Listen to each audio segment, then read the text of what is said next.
Initium Sancti Evangelii secundum Johannem.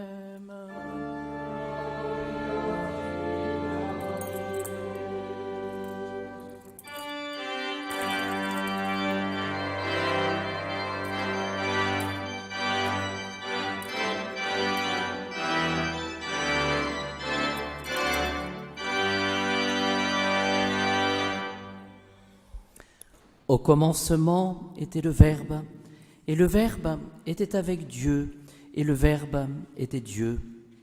Il était au commencement avec Dieu, tout fut fait par lui, et sans lui rien ne fut fait de ce qui a été fait. En lui était la vie, et la vie était la lumière des hommes. Et la lumière luit dans les ténèbres, et les ténèbres ne l'ont pas saisie. Il y eut un homme envoyé de Dieu, son nom était Jean. Il vint comme témoin et rendre témoignage de la lumière, afin que tous croient par lui. Il n'était pas la lumière, mais le témoin de la lumière. Le Verbe était la vraie lumière, celle qui éclaire tout homme venant dans ce monde. Il était dans le monde, et le monde fut fait par lui, et le monde ne l'a pas connu. Il est venu chez les siens, et les siens ne l'ont pas reçu, mais à tous ceux qui l'ont reçu, il a donné pouvoir de devenir enfants de Dieu à ceux qui croient en son nom, eux qui ne sont pas nés du sang, ni d'un vouloir charnel, ni d'un vouloir d'homme, mais qui sont nés de Dieu. Et le Verbe s'est fait chair.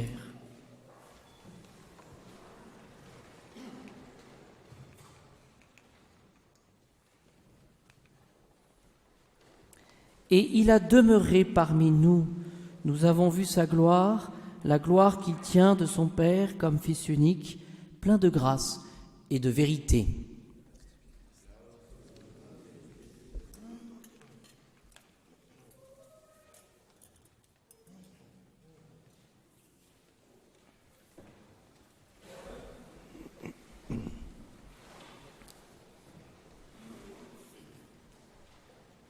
La liturgie, bien chers amis, en cette fête de Noël, la liturgie nous montre qui est véritablement Jésus.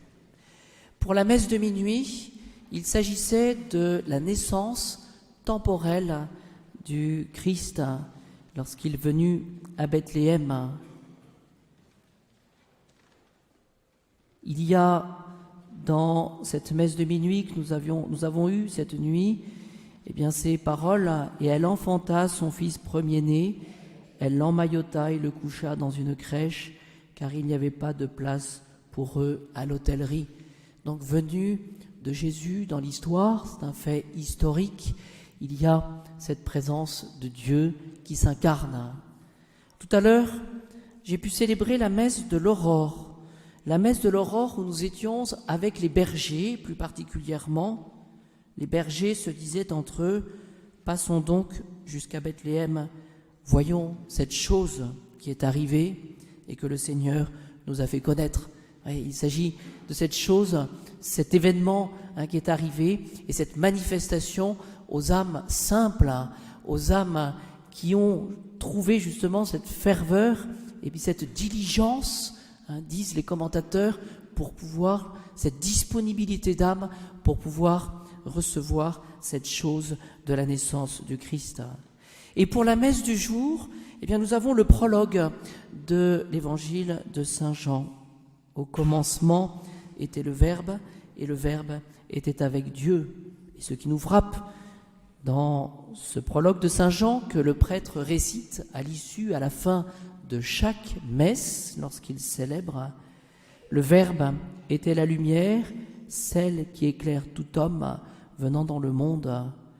Il était dans le monde, et le monde fut fait par lui, et le monde ne l'a pas connu. Il est venu chez les siens, et les siens ne l'ont pas reçu. Vous voyez, manifestation du Christ comme événement historique, manifestation au berger, et maintenant manifestation pour le monde. C'est-à-dire cette venue du Christ comme seul et unique médiateur il propose son amour, il témoigne de son amour, il est la manifestation de l'amour du bon Dieu pour chacun de nous, pour tous les hommes. Et il reste, voyez-vous, ce mystère de notre liberté. Nous gardons cette capacité finalement de ne pas recevoir le Christ. Et quand on réfléchit, les choses ne changent pas.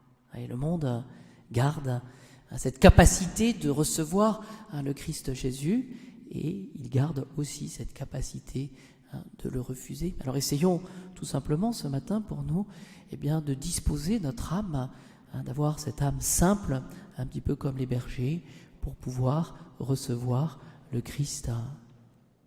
On parle pour le Christ Jésus, la personne du Christ, d'une génération éternelle. Il s'agit de la deuxième personne de la Sainte Trinité, Dieu le Fils.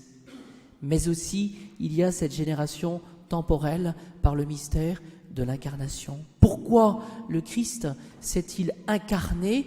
Pourquoi s'est-il manifesté, justement? Pourquoi est-il venu en ce monde? La réponse, elle est simple, c'est pour notre salut. C'est-à-dire que nous sommes concernés par cette naissance du Christ, que nous voulions ou non, de par cette condition que nous avons de créatures et de créatures pécheresses. Il s'agit tout simplement, ce matin, de nous dire, Seigneur, j'ai besoin de vous recevoir pour restaurer, justement. Il s'agit de notre salut.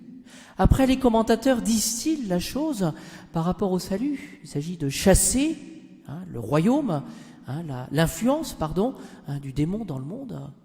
Voilà. Mais c'est la venue de Jésus pour notre salut. Pourquoi? Parce que nous sommes devenus, par le péché, un fils du démon, esclave du démon.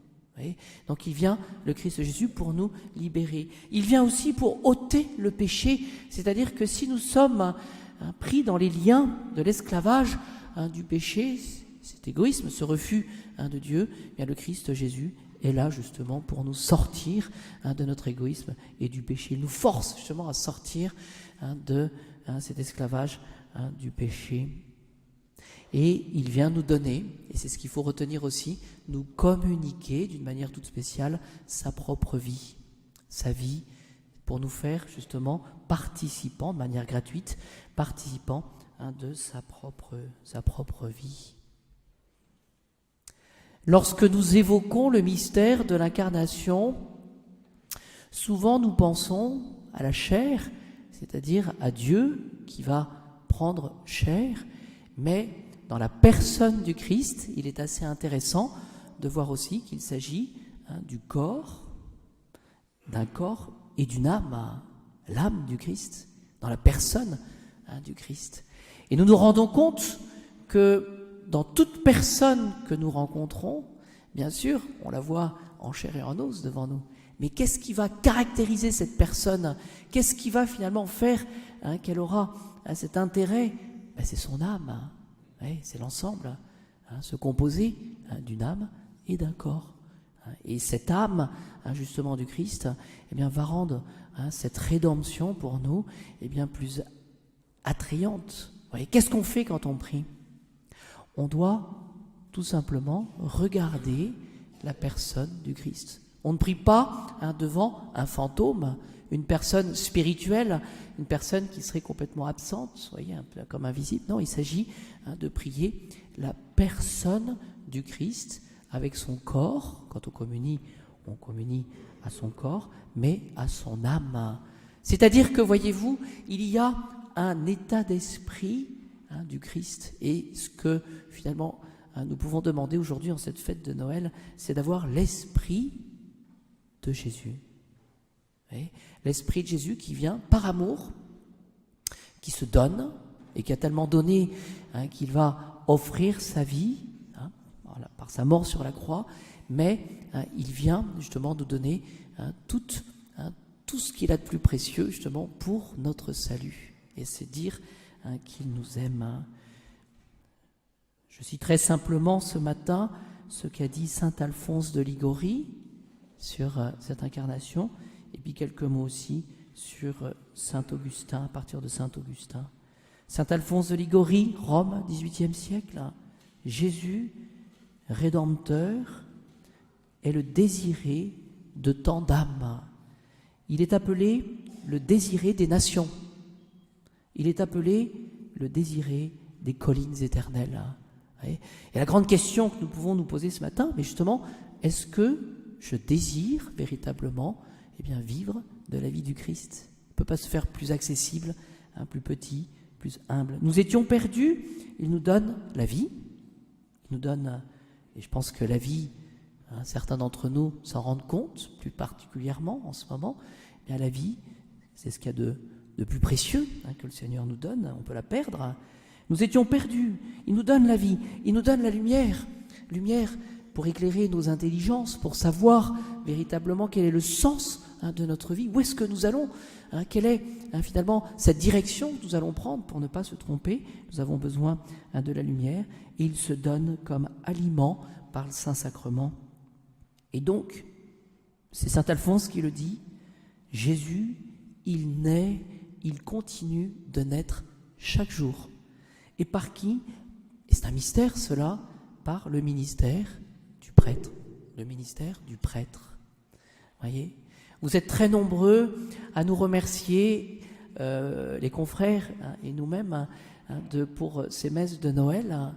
Eh bien, nous sommes nous-mêmes, je vous le dis, confondus parce que nous réalisons, c'est-à-dire que d'une certaine manière, cette naissance, ce Noël que nous fêtons aujourd'hui, il se reproduit chaque jour par ce qui nous dépasse nous-mêmes, ce don que Dieu a fait de nous choisir comme prêtres. Et oui, nous sommes fiers de pouvoir, par le ministère sacerdotal que nous avons, faire naître Jésus, reproduire Noël chaque jour, et par les paroles de la consécration. C'est un mystère cela.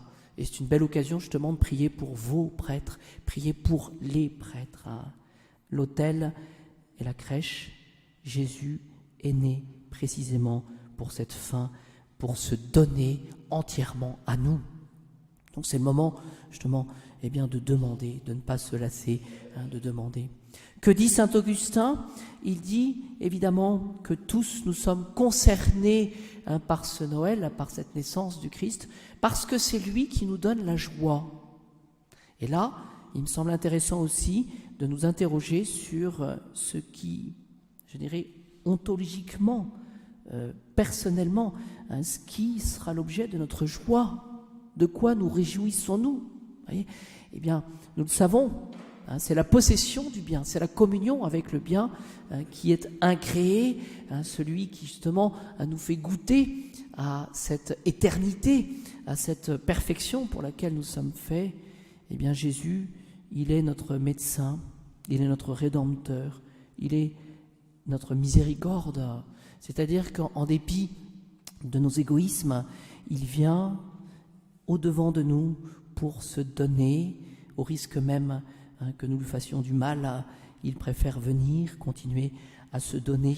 Et que dit saint Augustin? Que personne ne soit étranger à cette allégresse. C'est-à-dire personne ne doit se sentir exclu. Et pourquoi je vous cite cela? Parce que quand il distille les choses, je trouvais ça amusant. Celui qui se considère comme juste, il y en a peut-être parmi nous, tout va bien, besoin de personne. Eh bien, pour celui qui s'estime juste, Jésus est la récompense. Après tout, certains d'entre nous sont peut-être déjà sur la voie consommée de la sainteté. Après tout, ça nous fait rire peut-être un petit peu, mais c'est peut-être une réalité. Il y a des saints parmi nous, cachés souvent. Jésus est pour eux un motif de joie. Il est la récompense. Pour les pécheurs, il me semble que ça nous concerne un peu plus. Nous pouvons aujourd'hui demander pardon à ce Jésus qui se donne pour moi aujourd'hui dans la crèche de Noël. Et puis, Jésus concerne aussi, est un motif de joie pour tous les païens. Et pourquoi cela? C'est parce que tous ceux qui ne connaissent pas ou qui ne connaissent plus l'œuvre rédemptrice du Christ, pour ceux qui finalement errent, c'est-à-dire sont finalement dans l'erreur par rapport à cette venue du Christ qui nous montre le chemin, qui est la bonne nouvelle, Jésus est un motif de joie aussi parce qu'il est le salut et il montre le chemin. Donc demandons tous ensemble aujourd'hui à l'enfant Jésus, à Saint Joseph et à Notre-Dame, eh bien de rester finalement tout près de la crèche pour être dans cette joie, et je dirais indicible, c'est-à-dire cette joie profonde du cœur qui transforme nos âmes et qui nous donne ce dont nous avons besoin, surtout en ce moment, cette confiance, cet esprit de foi et cette paix. Gloire à Dieu au plus haut des cieux et paix aux hommes de bonne volonté, aux hommes qui l'aiment, au nom du Père, du Fils et du Saint-Esprit. Ainsi soit-il.